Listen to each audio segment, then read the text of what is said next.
হ্যাঁ দেখেন কি অবস্থা, এরা এসেছে আমার সবচেয়ে কি দেখছেন নি, মাশাআল্লাহ আল্লাহ মাঝে রাখুন। এরা খুব মেধাবী হইল, বুঝছেন নি? তুমি একটু কষ্ট করে মাদ্রাসা ভর্তি করে দিও। তিনজনকে মাদ্রাসা দিবা, তিনজনটা তিন মাদ্রাসা দিবা, এক মাদ্রাসা দিও না, তিনজনে তিন মাদ্রাসা দিবা। মাদ্রাসা ভর্তি করবো, আমার পরামর্শ। আমি এগুলো কি ইঞ্জেকশন মারি দিব, সবগুলো লেগে গেছে নাকি? না না না, এই যে টিডি করব মামা এরা যে ডাক্তারের চেম্বারে আইছে, এটা কোনো ডর ভয় আছে? ডাক্তারের চেম্বারে আছে, এ মামা হ্যালো ব্রো, ও ব্রো, কোনো ডর ভয় আছে? এটা ডাক্তারের চেম্বার তো।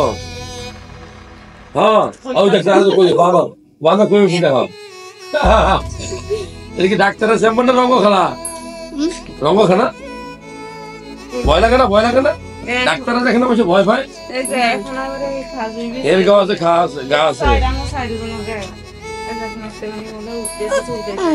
এই এরা তিনজন কি একসাথে হয়েছে নাকি? তিনজন জমজ? ওমা কি বলে? ওরে মামা তিনজনই জমজ? বড় কে? বড় কে? কে বড়? এরপরে এ কত বড় হয়েছে? একসাথে হইছে, একসাথে হয়েছে। আরে এ ছোট, এ সবার ছোট। ডিয়ার ভিউয়ার, দিস ইজ, দেখেন আমার একটা খুব মজার ঘটনা। এটা এমন একটা মানে আমার সৌভাগ্য যে তিনটা যমজ সন্তান, তিনটাই ছেলে। তোমার আল্লাহ তোমাকে দেখে আমার ভালো লাগছে, আলহামদুলিল্লাহ। আল্লাহ শুকরিয়া যে আমি একটা মা দেখতে পাচ্ছি। এত দুষ্টু তিনজনে এই চেম্বারে ঢোকা পরে মনে হচ্ছে ডাক্তার বলছেন। হ্যাঁ হ্যাঁ হ্যাঁ, আব্বু কোথায় থাকে? নাম কি ভাইয়া? হ্যাঁ সোহেল আলম। সোহেল আলম নাকি? কোথায়?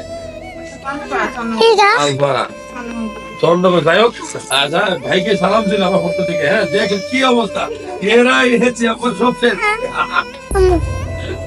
কি দেখছেন নি, মাশাআল্লাহ আল্লাহ মাঝে রাখুন। এরা খুব মেধাবী হইল, বুঝছেন নি? তুমি একটু কষ্ট করে মাদ্রাসা ভর্তি করে দিও। তিনজনকে মাদ্রাসা দিবা, তিনজনটা তিন মাদ্রাসা দিবা, এক মাদ্রাসা দিও না, তিনজনে তিন মাদ্রাসা দিবা। মাদ্রাসা ভর্তি করবো, আমার পরামর্শ। আমি এগুলো কি